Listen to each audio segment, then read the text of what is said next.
to Petals, pathways to elevation, transformation, self-awareness, liberation, and self-love. My name is Moreblessing Zvikomborero Chaibva, and I'm your host. Petals is more than a podcast. Petals is a movement of reflection and renewal. It is a safe space where we explore the universal journey of healing, of transformation, personal transformation, and self-acceptance. Petals is where we learn to bloom boldly into who we're always meant to be.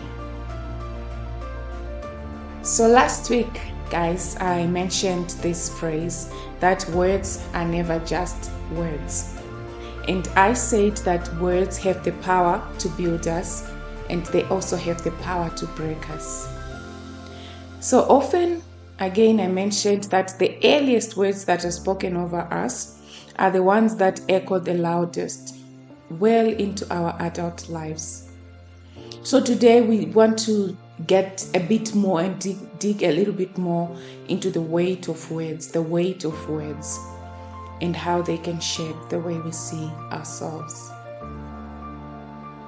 So okay. So when I think back on my own story, the one which I started sharing last week, the words that shaped me, they didn't come from strangers. They came from people that were really close to me, like family, like, our neighbors and our friends. And probably these people, they meant no harm when they were saying these remarks about myself. But the thing about words is that they don't just pass through. Words are seeds, and they plant themselves, and they have the power to take root. And I mentioned last week that for me, these words came in the form of comparisons between me and my sisters. And I mentioned that I'm one of 4 sisters, and 2 of my sisters, they have a really close resemblance to my mom, and they have a light skin tone, while I resemble my dad and have like a darker skin tone. So, when people would come to our house, well, people would visit, relatives and friends and everybody. There was always these words that kept, being mentioned and being asked. Words like, is she one of your daughters? And, how come she looks so different from the others? And some people would just be like, outright blunt and be like, this child of yours is so ugly. They always making those remarks about me. And things like, your sisters are the pretty ones and all those things. So unfortunately for me, like I mentioned last week, I took these things to heart and they became my truth. I don't know if these people were joking, probably they were not. But it's very unfortunate that I took those words and I made them my truth. And even if they were joking, the thing is, I heard those words enough times to actually start believing them. And they stopped sounding like an opinion at some time, and they started to feel like the truth. Those words, they didn't fade away. They planted a seed in me, a seed of shame. So growing up, I started hiding behind others. I didn't want to be seen because, I felt that I was not good enough. I felt small and I felt unworthy. They planted a seed of inadequacy. I worked twice as hard to prove myself. I worked twice as hard to feel seen. And most of the time I would find myself overcompensating, just to be accepted and to feel relevant and to be validated. And this thing also kind of transcended into also my personal relationships with people of the opposite sex. I wanted to feel that I was enough, and I would overextend myself in relationships to feel that, to make them feel that I'm enough and for them to validate me. These words, they planted seeds of self-doubt. They grew, these seeds grew into years of self-sabotage and self-hate and silence. And I mentioned last time that it has taken me nearly a lifetime to unlearn that. So moving away from myself, another thing that I've also observed through my interactions with others and everything is that not all harmful words sound cruel. Some words, they come disguised as praise, but they can also be harmful to us in the longer term. Let me try to explain what I mean by that. So if you are having children within the household, and children, obviously they've got different capabilities, they've got different capacities and everything. You find that in some instances within the family, there's that one child who's always being praised over the others. This one is so bright. This one is so intelligent. This child of mine is the best. Sometimes as parents, we do that a lot. And also growing up, we used to hear those comparisons openly. One child would be praised continuously and consistently over and over and over the others. It sounds affirming, and yes, it is. In many ways, it is affirming. Those words are affirming. But when we continuously praise one child, or when we continuously praise our children for being perfect, we also plant a different kind of seed, a seed of performance. The belief that love and worth must always be earned, that failure is not acceptable, and that rest means you're falling behind. So I've also seen that this dynamic where as parents we continuously praise, one child or our children, and we have these expectations for perfectionism, for them to always be on top. And like I mentioned, this is okay. I'm not saying that there's anything wrong with us affirming and speaking positively over our children, but I've also noticed that sometimes it puts pressure on the child to perform. It puts pressure on the child to always be perfect. But we are humans and we are not perfect. And I would share examples of how some specific individuals have been affected as a result of the expected perfectionism from the parents. I think this is something that we can also explore in our next episode. The weight of words. The weight of words. Words are not just words, but they are seeds. And they have the power to destroy, and they have the power to build. So it's not only the positive words, it's not only the negative words that can be harmful, but also some positive words, and I'm putting this in quotes, some positive words also can have a limiting effect on our children.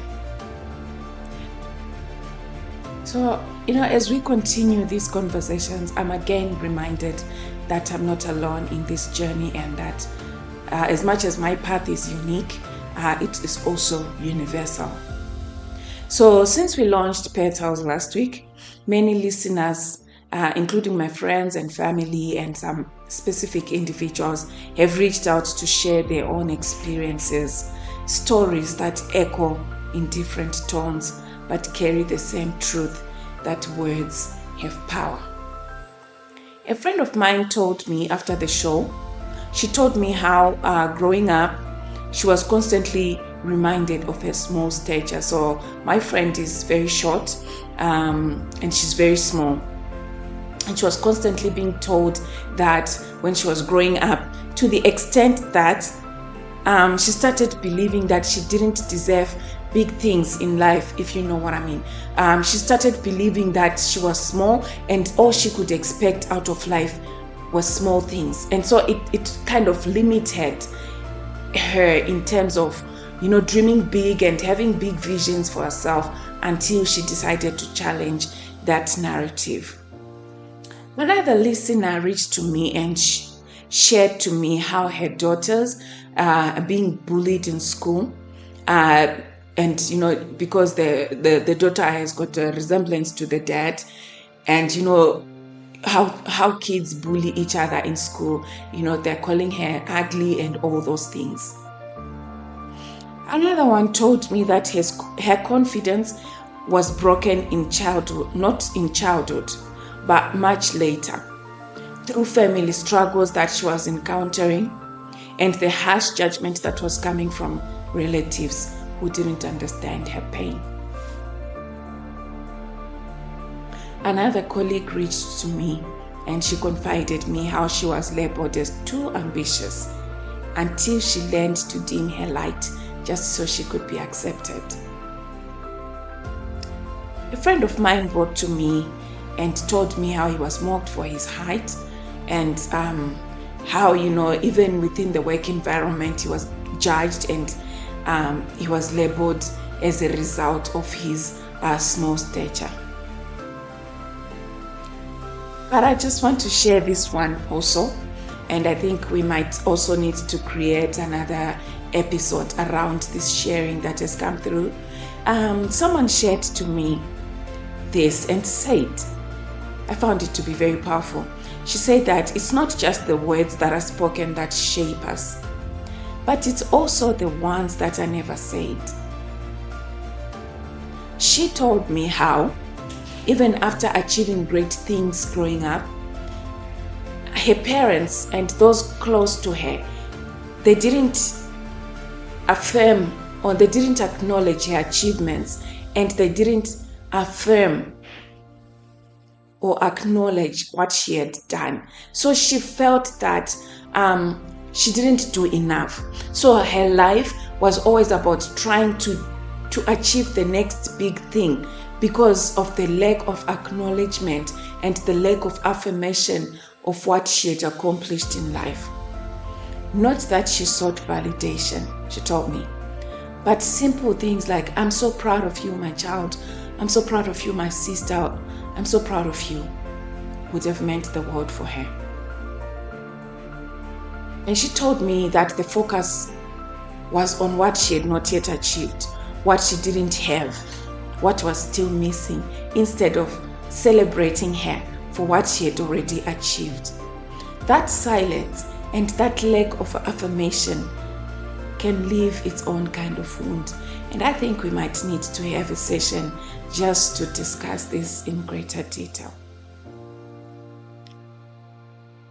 So the key takeaway from this, all these shared voices, I think one thing that really struck me is this conversation with this friend of mine.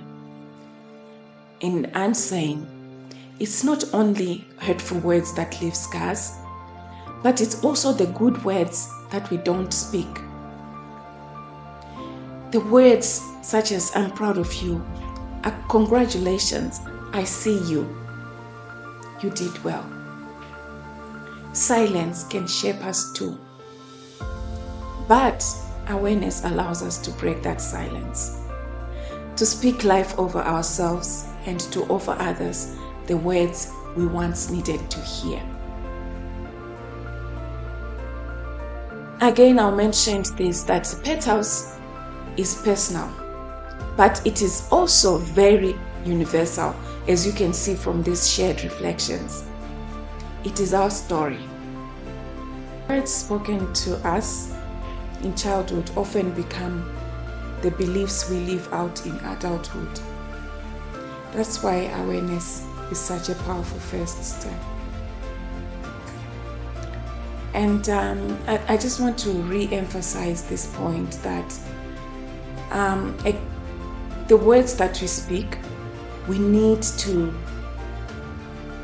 have some kind of kindness when we speak words to children.